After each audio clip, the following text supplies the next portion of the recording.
তখন গ্যালভানোমিটারটি সর্বোচ্চ বিক্ষেপ দেখাচ্ছে। আচ্ছা 10 কেতে সিলেক্ট করলাম। জি স্যার। একটু ফাঁকা আছে না, ব্যালেন্স হইতে একটু বাকি আছে না? জি স্যার। আচ্ছা ব্যালেন্স এখনো হয়নি।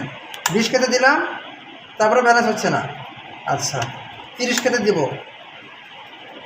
পুরোপুরি ব্যালেন্স হচ্ছে, একটু কিন্তু বাকি আছে। জি স্যার। ভালো করে খেয়াল করবো। আচ্ছা 40 কেতে দিব, এবার ব্যালেন্স হচ্ছে না স্যার। একটু ফাঁকা আছে। আচ্ছা এদিকে কিন্তু আমাদের এই যে 10 থেকে 40 পর্যন্ত শেষ, এরপরে আমাদের আবার 100 থেকে শুরু হবে। তাহলে 100তে তখন দেবো, দেখো কি হয়। 100তে দেওয়ার সাথেই কি ঠিক আছে না? জি স্যার। জি স্যার। আচ্ছা 100 দেওয়ার সাথে ঠিক আছে। তাহলে আমরা এখন ম্যাথ করতে পারি যে আমাদের আর এর মান বের করার একটা সূত্র আছে গ্যালভানোমিটারের ক্ষেত্রে। গ্যালভানোমিটারের সূত্রটা কি? পি ভাগ কিউ ইকুয়াল টু আর ভাগ এস না? জি স্যার। তাহলে আর ইকুয়াল টু পি ভাগ কিউ ইন্টু এস। তাহলে পি কি ধরছিলাম 100 ওহম, কিউ এর মান কত? 10 গুণন 10⁻³ না? আচ্ছা আর এস এর মান কত এখানে পাইলাম আমরা? 100 গুণন 10⁻³ তাহলে কত আসবে? 1000 না? 1000 ওহম। এটা আমরা কি পাইলাম? পজিটিভের দিকে। আচ্ছা এবার আমরা রিভার্স করে লাগাবো, দেখো কেমন হয়। রিভার্স করে যদি লাগাই, রিভার্স মানে কি? উল্টো। জি স্যার। উল্টো করে লাগালে কি হয় দেখবো আমরা। একটা আগে আমরা নিরাপত্তার ক্ষেত্রে এটা বন্ধ করব। বন্ধ করার পরে আমরা একটু উল্টা করে লাগাই, নেগেটিভের সাথে পজিটিভ, পজিটিভের সাথে নেগেটিভ লাগাই দেবো। এটা একটু লাগাও।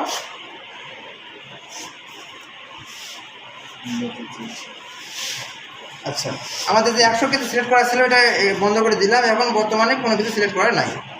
তাহলে আবার চালু করলাম, দেখো তো আমাদের এখানে মিটারে কি দেখাচ্ছে? নেগেটিভ দিকে বিক্ষেপ দেখাচ্ছে না? জি স্যার। দেখো চালু করার সাথেই দেখো এখন বন্ধ করলাম, 0তে বিক্ষেপ দেখাচ্ছে। যখনই চালু করব নেগেটিভ দিকে বিক্ষেপ কেন দেখাচ্ছে? কারণ আমার এখানে কি নেগেটিভের সাথে সংযুক্ত করা আছে। জি স্যার। এখানে নেগেটিভের সাথে সংযুক্ত করা আছে। এখন আমরা এখানে ব্যালেন্স অবস্থা নিয়ে আসতে গেলে কত রেজিস্ট্যান্স ইউজ করব? আগেরটাতে যেহেতু 100 ইউজ করছিলাম, এবার 100। এবারও আমরা থামা, আগে 40টা দিয়ে দেখি। 40 দিয়ে কি হচ্ছে? না স্যার, একটু হচ্ছে না, একটু থামতেছে। আচ্ছা এবার 100তে দেখতেছি কি হয়। 100তে ঠিক আছে না? জি স্যার। জি স্যার। 100তে ঠিক আছে। তাহলে এটাও আগের মতো হবে, কারণ আমাদের এই রেজিস্ট্যান্সের যে মানটা অজানা যে রেজিস্ট্যান্স আর, এটা নির্ণয় করতে গেলে রিভার্সেও একই দেখাবে, আবার তোমার পজিটিভের ক্ষেত্রেও একই দেখাবে, দুই ক্ষেত্রে একই দেখাইতে হবে। বুঝে গেছে?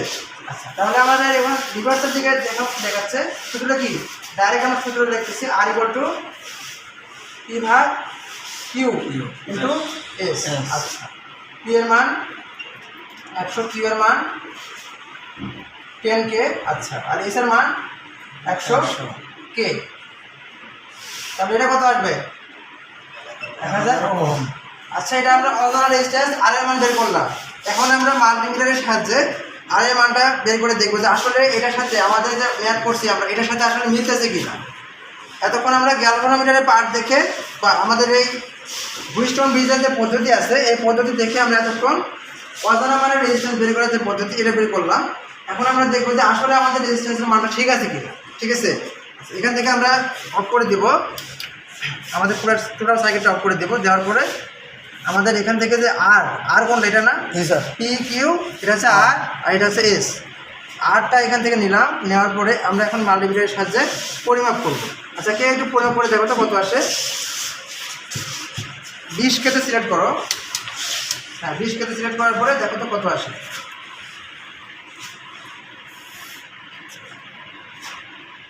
জি স্যার, কাছাকাছি আছে স্যার। মানে 1K। জি স্যার, 1K। 1K কাছাকাছি।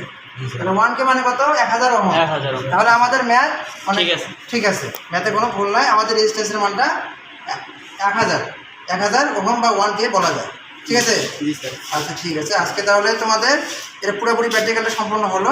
এখন আমরা শুধু মান বসাই দেবো ঘরগুলোতে, খাতা আছে যে ঘরগুলোতে, এই ঘরগুলোতে মান বসাই দেবো যে পি এর মান কত। একটা কলম দাও। আচ্ছা আমার কাছে কলম আছে। পি এর মান হচ্ছে 100 ওহম। কিউ এর মান কত?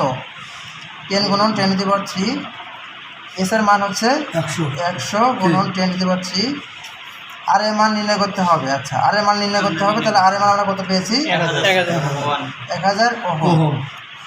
আচ্ছা এই রিভার্সের ক্ষেত্রেও কিন্তু একই, রিভার্সের ক্ষেত্রেও একই, কারণ একই না হলে আমাদের ম্যাথ কিন্তু মিলবে না, মানটা চেঞ্জ হয়ে যাবে। বুঝা গেছে? আচ্ছা ক্লাস কি খারাপ লাগলো খুব? আচ্ছা ক্লাসে এখন কে কি বোঝো নাই সেটা এখন প্রশ্ন করতে পারো। কে কোন জায়গায় বোঝো নাই? বুঝছি স্যার।